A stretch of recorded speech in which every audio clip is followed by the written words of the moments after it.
Ну что ж, коллеги, основная масса у нас с вами переподключилась к совещанию. И мы с вами продолжаем нашу работу. Начали мы со стратегических направлений деятельности муниципальных общедоступных библиотек. Затем поговорили о фондах, поговорили об республиканских мероприятиях, которые инициирует Национальная библиотека Удмуртской Республики.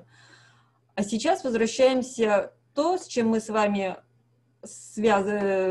считаем каждый день, с нашим статистическим показателем деятельности, с чего они связаны, с чем связаны они, как формируются. То есть вопросы тактического выполнения тех или иных больших мероприятий и задач, которые ставятся сегодня перед библиотеками.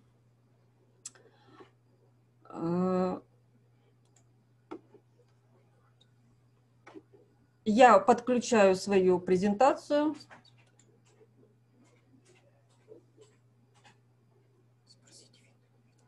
Видно всем экран в чате? Пометьте, пожалуйста, головой помахайте, если всем все видно. Замечательно. Тема моего выступления звучит очень пафосно. Реализация мероприятий национального проекта «Культура в Удмуртии», профессиональные конкурсы и мероприятия системы повышения квалификации библиотекарей в следующем году. И, тем не менее, тема очень и очень понятна и животрепещущая у нас с вами. Начнем, как всегда, издалека. И мы знаем, что указом президента Российской Федерации 21 июля 2020 года были обозначены новые национальные цели развития страны, перечислены 5 основных целей, где во второй из них возможности для самореализации и вписано наш новый индикатор эффективности учреждений культуры. Это увеличение втрое числа посещений культурных мероприятий по сравнению с показателем 2019 года. Данный показатель у нас с вами заменил 2 других показателя, которые были 2 года у нас с вами, мы высчитывали и отчитывались по которым. Это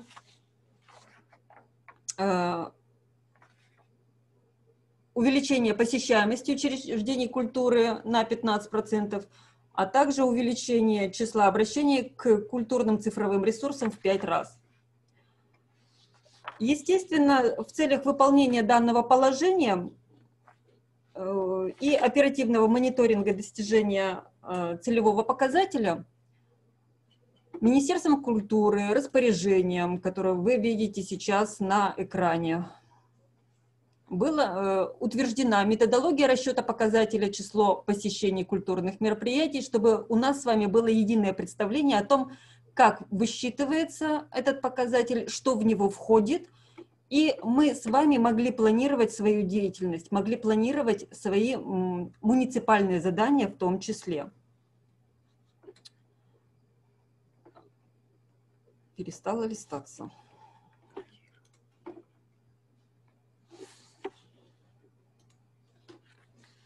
В данном документе определены основные понятия, и нам дано с вами в очередной раз формулировка определения, да? Культурное мероприятие – это посещение культурных мероприятий, это посещение зарегистрированное количество посетителей мероприятий в сфере культуры, проводимых библиотеками на возмездной и безвозмездной основе в своих стенах, вне стен, в том числе и онлайн формате. А также дано понятие, что значит цифровой ресурс о культуре. Мы с вами в период закрытия библиотек, когда мы не обслуживали Министерством культуры Удмуртской Республики совместно с методическими центрами, были подготовлены методические рекомендации с предложением учитывать в внестационарной деятельности наши мероприятия, которые мы проводили в онлайн-формате в социальных сетях. Именно вот учет этих посещений мы можем с вами брать к зачету, да, и отчитываться ими только на тот период, пока библиотеки были закрыты для обслуживания пользователей.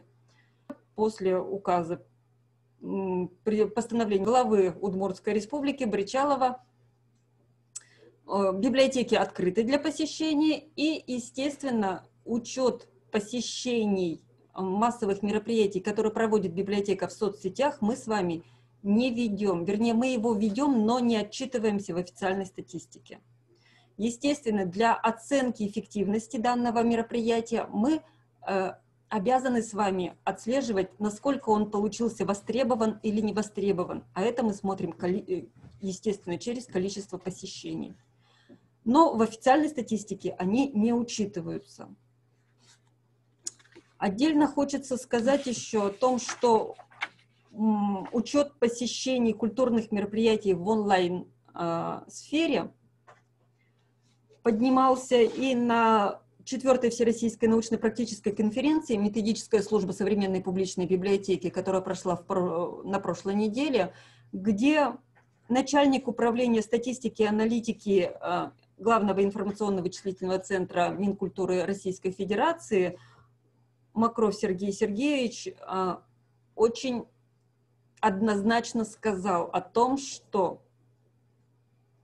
посещение мы можем брать онлайн-мероприятий, соцсети в том числе, берем либо с счетчика сайта Прокультура, либо берем с других источников, но счетчики, которые прикреплены к этим ресурсам, должны пройти согласование в Минкультуры Российской Федерации. Все очень сложно и очень серьезно с счетчиками. Поэтому мы с вами будем высчитывать количество посещений наших культурных мероприятий, исходя из той формулы, которая предложена в методике расчета, да, утвержденной Министерством культуры Российской Федерации. Он выглядит вот такой формулой, где это сумма абсолютно всех посещений, всех учреждений культуры, всех видов и типов. А число посещений библиотек у нас с вами высчитывается суммой всех показателей, которые есть сегодня в действующей ШСНК. Знаете, что ШСНК у нас с вами вновь изменилась, об этом будет доклад Сунцовой Ольги Сергеевны чуть позже, об основных изменениях. Но главное, вот что у нас с вами есть, это то, что число посещений мы с вами будем учитывать и отчитываться уже по видам предоставления нашей с вами основной услуги. То есть в стационарных условиях, удаленно через интернет, и здесь используем только счетчики сайта, больше ничего, и учет посещений библиотеки вне стационара. Опять же, это у нас с вами разнится с тем учетом посещений учреждений культуры, которые мы уже привыкли с вами, когда отчитываемся по нацпроекту «Культура». Там у нас с вами было число посещений в стационарных условиях плюс массовые мероприятия, которые были проведены вне стационара. До конца года у нас с вами мы еще будем отчитываться, в том числе и по мониторингу нацпроекта «Культура». И нас тот же самый Сергей Сергеевич Макров сказал, что на 95% точно мы уже с вами в конце года, это будет последний раз, когда мы отчитывались по нацпроекту «Культура». Там, где у нас число посещений в стационаре плюс массовые мероприятия вне стационара. Дальше мы будем уже отчитываться по другим формам.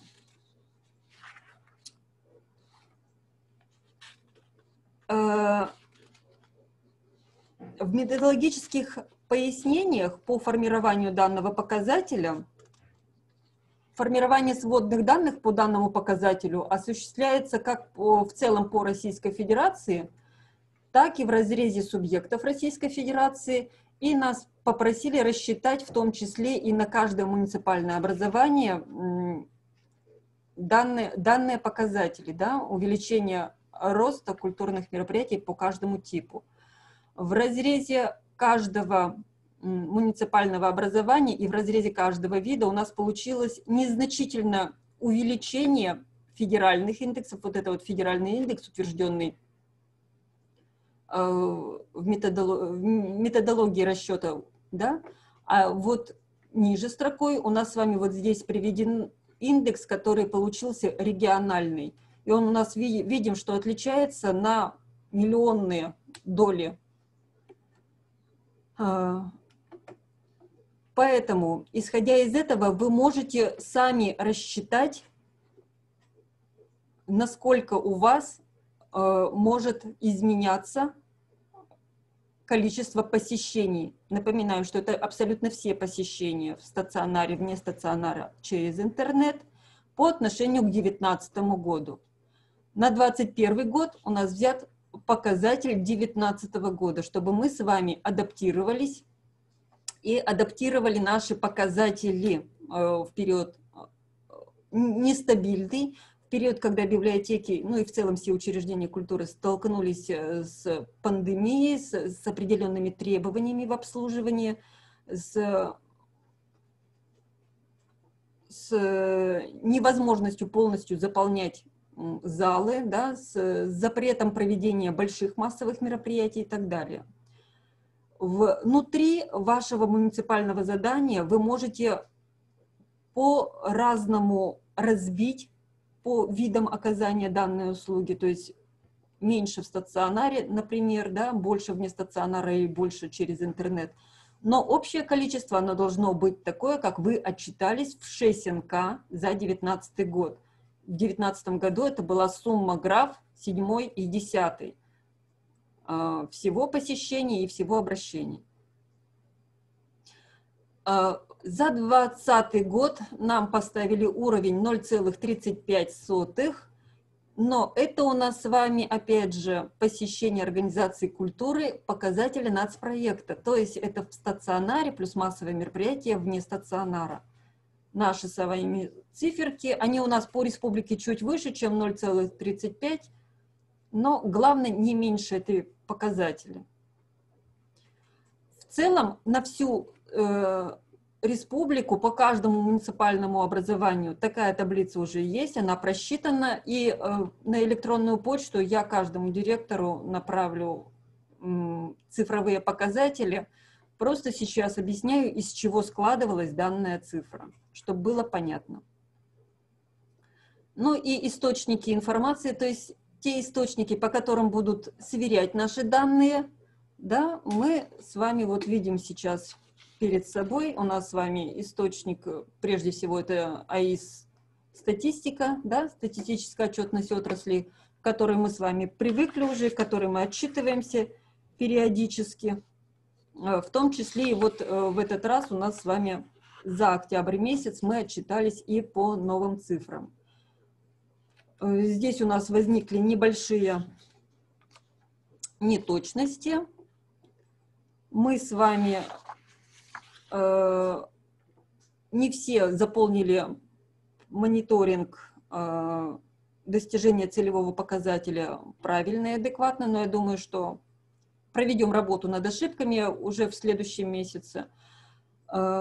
Напоминаю, что мы заносим данные только за конкретный месяц по каждому виду предоставления услуги. За октябрь нужно было занести, да, а не за 10 месяцев.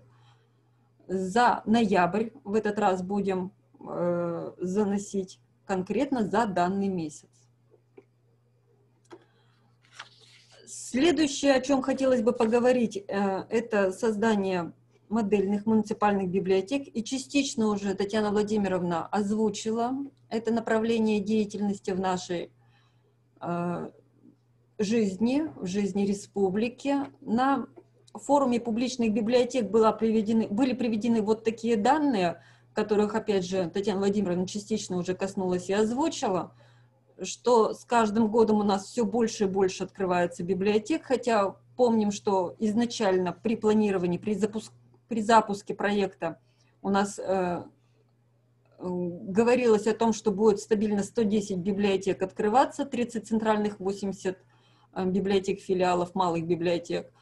Но мы видим, что в 2019 году уже значительно больше было подключено, да, и был дополнительный набор на открытие модельных библиотек. В 2020 году уже на 62 библиотеки больше открывается, в том числе и наши вот 3 библиотеки открываются через дополнительный набор, что приносит нам очень много тревожных ноток и очень, как это сказать-то, работу в режиме нон-стопа. Татьяна Владимировна говорила уже, что в целом все библиотеки нового поколения, модельные библиотеки нового поколения говорят о том, что у них идет рост посещений. И мы видим вот на графике библиотека имени Наговицына ежеквартально отчитывается, отдельно еще один у них персонифицированный такой учет идет по деятельности библиотеки модельной. Видим, что даже с учетом пандемии незначительно уменьшились количество посещений данной библиотеки. В целом они все-таки выдерживаются на уровне 2019 года. В республике в рамках развития данного направления принято распоряжение правительства об утверждении региональной программы, в котором определены цели, задачи и целевые показатели, ожидаемые результаты реализации данной программы. Ведется разработка положения о создании модельной муниципальной библиотеки в Удмуртской республике, где будет возможно открыть библиотеку не только за счет федеральных и республиканских средств, но также используя и муниципальные средства, ведь порой у нас с вами необходимо библиотеке совсем немножечко, чтобы она получила статус. У нее уже замечательная деятельность, у нее уже, в принципе, наработана определенная хорошая материально-техническая база, и она уже соответствует тем требованиям, которые выдвигаются сегодня к муниципальным библиотекам, к общедоступным библиотекам, нашим с вами модельным стандартам деятельности. На этом слайде я постаралась показать динамику участия библиотек в проекте по созданию модельных библиотек нового поколения. И мы видим, что в 2019 году у нас с вами было 8 заявок и один победитель. В 2020 году было 12 заявок, но победителей у нас так и не получилось, да, мы не смогли с вами выиграть в этом конкурсе. А из 8 заявленных, посланных, вернее, заявок на 2021 год у нас с вами 3 библиотеки получились в доп. Наборе на 2020 год, и 3 библиотеки будут финансироваться в 2021 году. И мы видим, возвращаясь к предыдущему слайду, что из федерального бюджета получаем по 5 миллионов на малую библиотеку и 10 миллионов на районные библиотеки, центральные библиотеки. И финансирование из регионального бюджета у нас тоже выросло. Если в первый год участия республики в этом проекте софинансирование из регионального бюджета составило всего 300 тысяч, то нынче и на будущий год у нас с вами софинансирование идет 2 миллиона на центральную библиотеку и 1 миллион на малую библиотеку, библиотеку-филиал.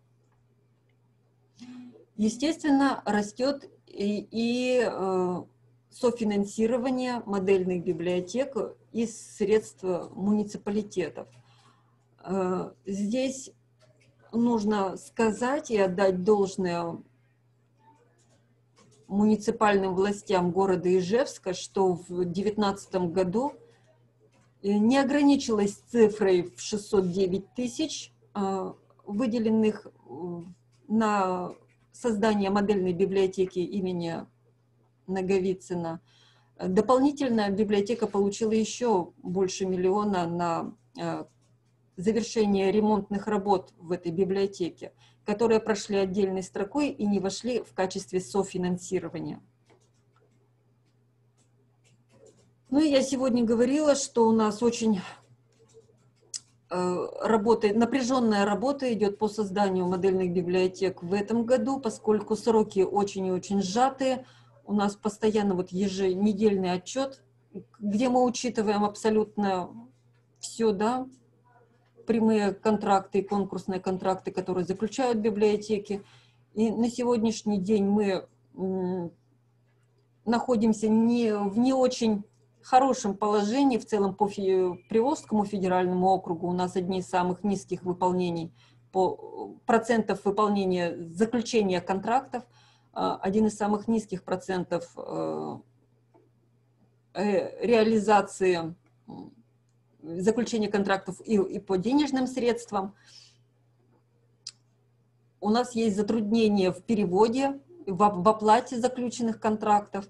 Тем не менее, вопросы решаются, в том числе и сотрудники Национальной библиотеки помогают так или иначе решать эти вопросы. Ну и Министерство культуры тоже держит руку на пульсе, постоянно интересуясь и помогая тем или иным способом решать эти возникающие проблемы. Татьяна, так, ну вот это у нас с вами. Татьяна Владимировна говорила о том, что Национальной библиотекой было подготовлено письмо, которое ушло за подписью министра об направлении писем подтверждения об участии в конкурсе на 2022 год. И на сегодня мы с вами имеем следующие данные. Опять же, все, что нам ответили на сегодняшний день, возможно, в Министерстве культуры Удмуртской республики цифры немножечко другие. Но на сегодня выявили желание участвовать в конкурсе 7 муниципальных образований, и это 15 муниципальных библиотек, в том числе по несколько библиотек заявили Игринский и Сарапульский районы. Стоит отметить, что у нас с вами перечень документов, который прилагается к заявке, утвержден постановлением правительства Российской Федерации номер 281. Очень подробненько все написано. Все, что касается концепции развития библиотеки, здесь мы с вами будем говорить дополнительно. Но и необходимо в муниципальных бюджетах на 2021-2025 годы предусмотреть средства для подготовки заявочной кампании. Обращаем ваше внимание, что средства необходимо предусмотреть не только на софинансирование предоставления нового межбюджетного трансферта, да, на проведение капитального и текущего ремонта, но также необходимо будет предусмотреть финансирование на проведение ремонта помещений на основе разработанной проектно-сметной документации и дизайн-проекта. Необходимо финансирование на проведение обследования технического состояния конструкции здания уполномоченной организации, проведение экспертизы сметной документации, а также обеспечение пополнения фонда библиотеки новыми книжными и периодическими изданиями на 5 и более процентов от текущего состояния фонда и обеспечение высокоскоростного широкополосного доступа к сети интернет. А также, что немаловажно, это идентификация пользователей в сети Wi-Fi.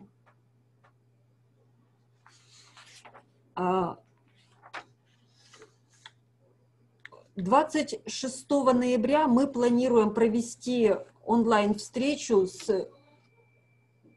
которая бы как раз и проговорила бы о том, как правильно готовить концепции создания модельной библиотеки той или иной, как правильно формировать видение своей библиотеки. В том числе и приглашаю принять участие в этой встрече, как директоров библиотек, где у нас с вами уже, которые прошли конкурсный отбор и уже получили финансирование из федерального и регионального бюджетов, которые бы поделились в том числе и с теми подводными камнями, с которыми столкнулись они сейчас. Что не учли, когда закладывали сметы, с чем столкнулись при проведении конкурсных процедур на закупки и так далее, и так далее. Ну и, естественно, встрече пригласим и представителя федерального проектного округа, что говорю, да? Представителя федерального проектного офиса Полякову Анастасию Анатольевну, пригласим архитектора, дизайнера, который, опять же, проговорит, что может предложить он и как может поучаствовать, но и других интересных выступающих. Дальше хотелось бы немножечко коснуться тех профессиональных конкурсов. Частично уже этот вопрос профессиональных конкурсов поднимала Ирина Владимировна Крашенинникова и Анна Леонидовна Семенова. Мы же хотим предложить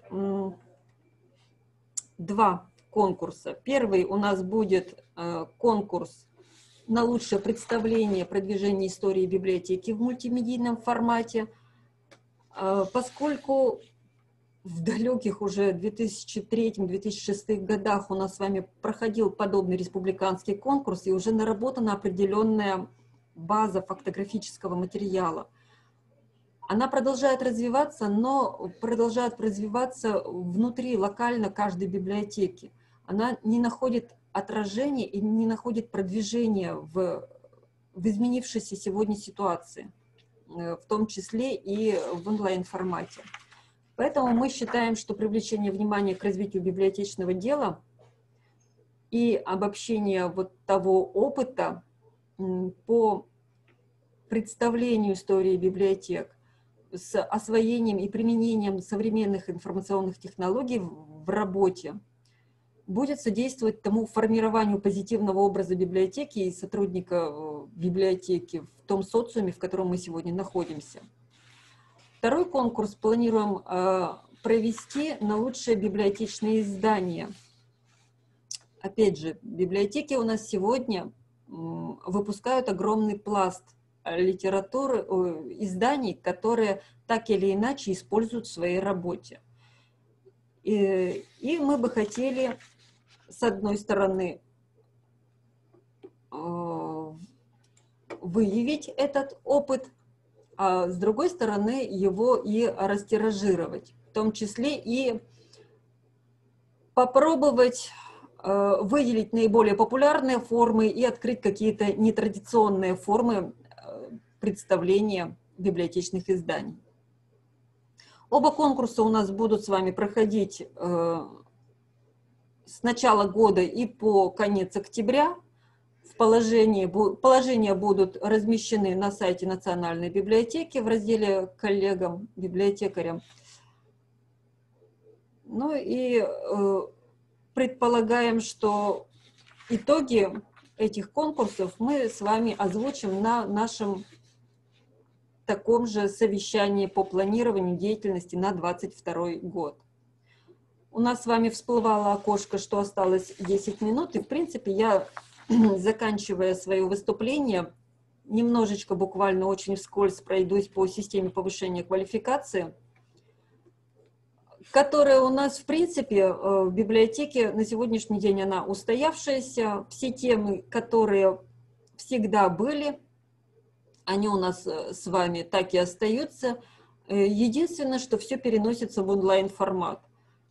И здесь у нас с вами в январе-ноябре уже пройдут дистанционные курсы уверенного пользователя персонального компьютера. У нас с вами уже устоялась система прямых трансляций, когда специалисты Национальной библиотеки либо на Zoom-платформе, как сегодня, либо используя платформы других мессенджеров, ВКонтакте, либо еще что-либо попробуем, да? Организуем прямые трансляции, как сегодня, и говорим об актуальных вопросах ведения библиотечной деятельности. Мы с вами уже привыкли к трансляции видео наших уроков, да, вебинары на канале YouTube. То же самое у нас на слайдах представлена лишь часть тех тем, которые мы взяли на будущий год. Это далеко не полный перечень всех вебинаров и прямых трансляций.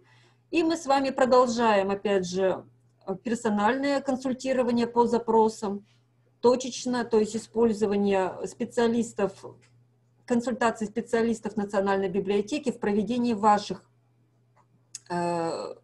муниципальных семинаров, каких-то повышений квалификации ваших сотрудников непосредственно у вас на местах. И здесь будет прямое включение, может быть через Skype, может опять же ВКонтакте, Zoom.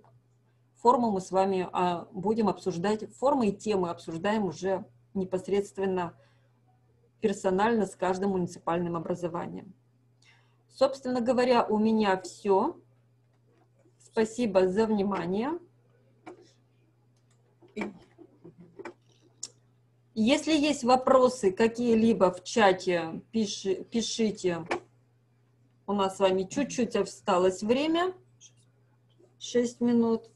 И мы с вами снова проведем переподключение, и Ольга Сергеевна сегодня, скорее всего, завершит наше с вами общение, наше совещание, и вопросы будут у нас посвящены именно изменениям, которые произошли в форме 6НК. Опять же, сакцентирует внимание на те поля, которые мы с вами стабильно заполняем либо неправильно, либо некорректно. Ну и все те вопросы, которые у вас возникают по заполнению статистических форм 6НК, тоже вы можете задать. Так, курсы повышения квалификации. К сожалению, у нас с вами Центр повышения квалификации сегодня объединен с Республиканским домом народного творчества, и у них возникли небольшие затруднения в получении лицензии на образовательную деятельность. Поэтому планировать пока до получения лицензии мы пока не считаем необходимым. Как только они лицензию получат, тогда уже будем говорить и о тех планах, о тех курсах повышения квалификации, которые будут у нас с вами проводиться через вот тот учебный центр, который остался в Республиканском доме народного творчества. Вопросы получения лицензии на образовательную деятельность Национальной библиотекой тоже поднимаются, но пока мы не въехали в новое здание, это не представляется возможным. Как только мы заедем, будет подаваться пакет документов, и будем стремиться к тому, чтобы Национальная библиотека была тем самым центром повышения квалификации для сотрудников муниципальных библиотек, для сотрудников библиотечной отрасли в целом республики, и уже нарабатывать те компетенции, которые считаем необходимыми. Если больше вопросов нет, тогда я завершаю данную сессию, и мы с вами снова переподключаемся.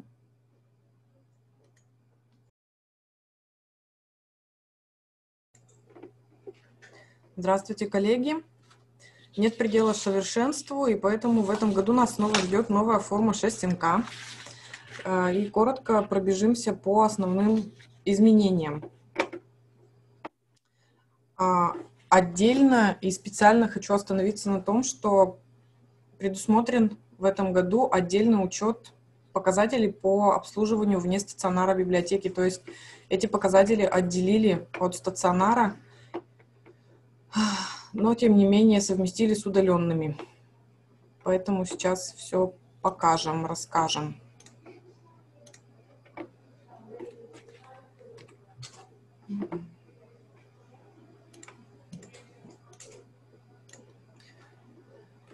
Что касается материально-технической базы, в этом разделе, видите красный кружочек, да, у меня, появился столбец наличия доступа к электронному каталогу.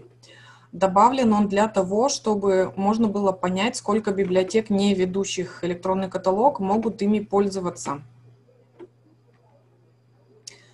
По формированию библиотечного фонда добавлена дополнительно новая строка, в том числе вновь приобретенные документы, чтобы понять, сколько новых документов было приобретено. То есть это не подаренные документы, это не перераспределение внутри сети от закрывшихся библиотек оставшимся. Это конкретно приобретенные, закупленные новые документы.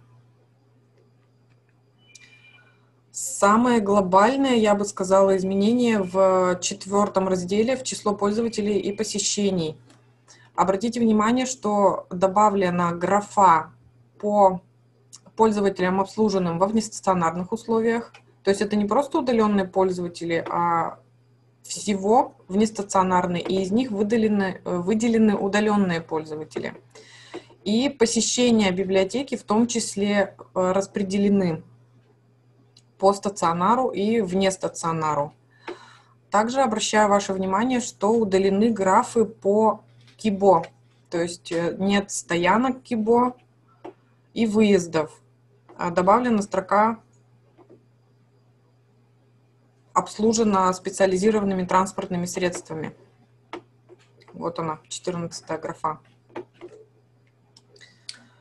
Раз здесь добавлено внестационарное обслуживание, добавлено оно и в 5 разделе отдельной строчкой во внестационарном режиме. 16-я строчка. Так. И в разделе «Финансы» у нас расширили формулировку выделения субсидий на финансовое обеспечение государственного задания. Раньше было. Теперь для бюджетных и казенных учреждений, чтобы путаницы в бухгалтерии не возникало, добавили муниципального задания и средств бюджетной сметы.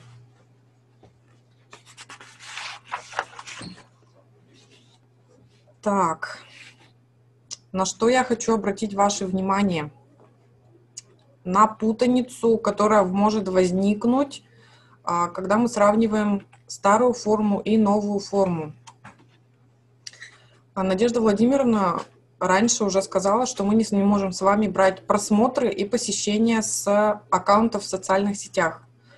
То есть все пользователи, все посещения, все просмотры мы в 6МК не заносим. Но из социальных сетей мы с вами можем правомерно абсолютно брать такие показатели, как количество выполненных справок, допустим, количество выполненных консультаций.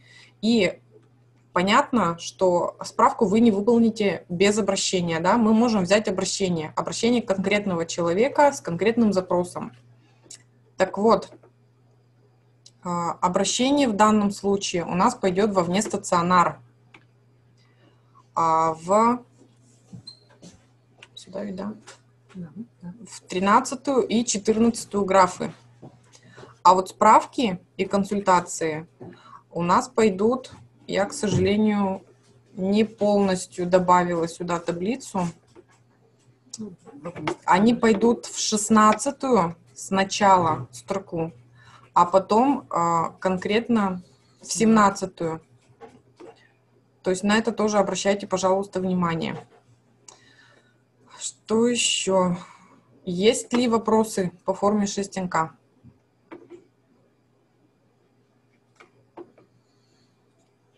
Я даже, наверное, выключу демонстрацию.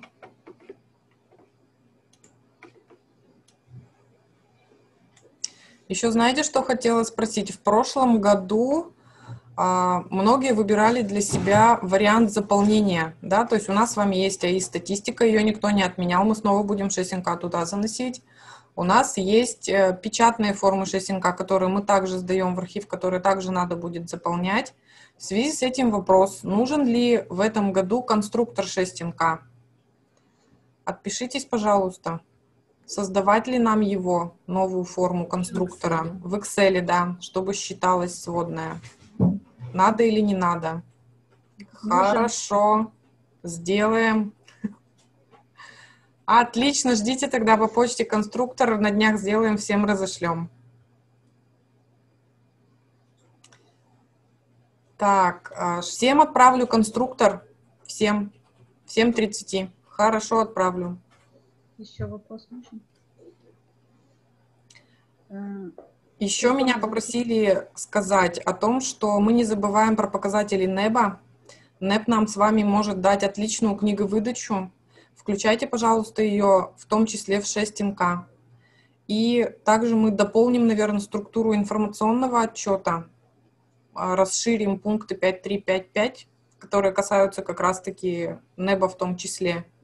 Структуру отчета тоже вышлем всем. Есть вопросы? Потому что я все сказала, все, что хотела. Есть. Справки мы включаем в обращение. Не справки, телефонные звонки. Телефонные звонки — это у нас с вами будет обращение вне стационара. Объем информационного отчета. Все зависит от вашей творческой активности. Главное, чтобы по пунктам все было разложено. Литрес. С Литресом. В прошлом году, хороший вопрос, в прошлом году была очень четкая рекомендация от самих литресовцев. Да, у них на сайте был выложен конкретный текст, куда все относить.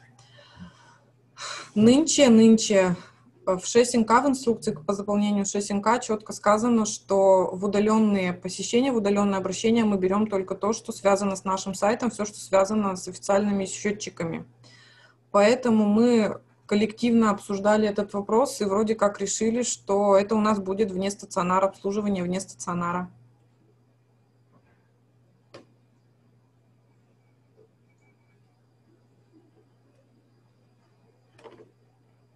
Что-нибудь еще?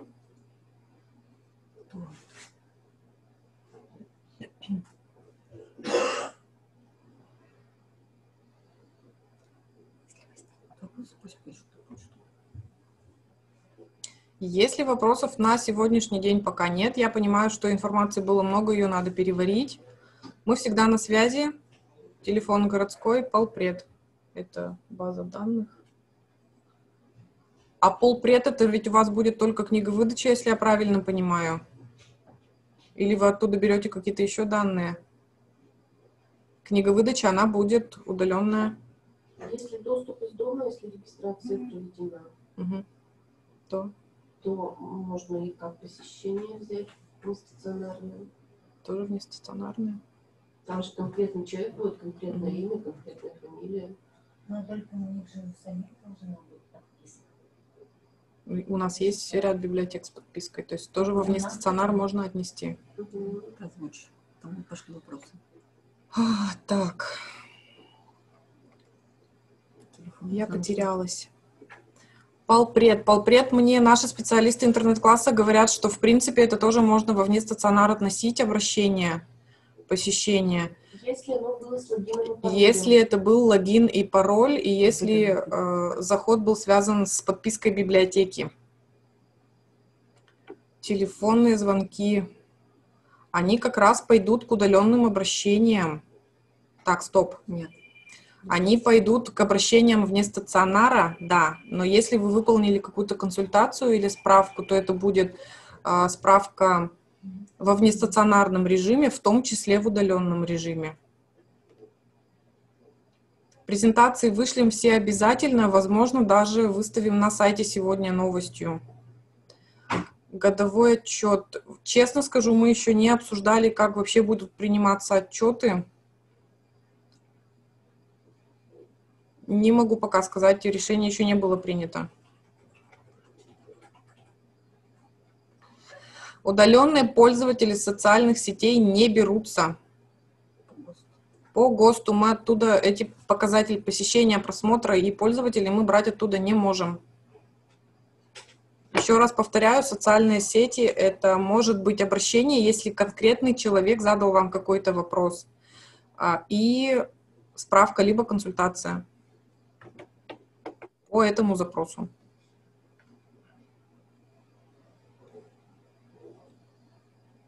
Все тогда. Всем спасибо. До свидания.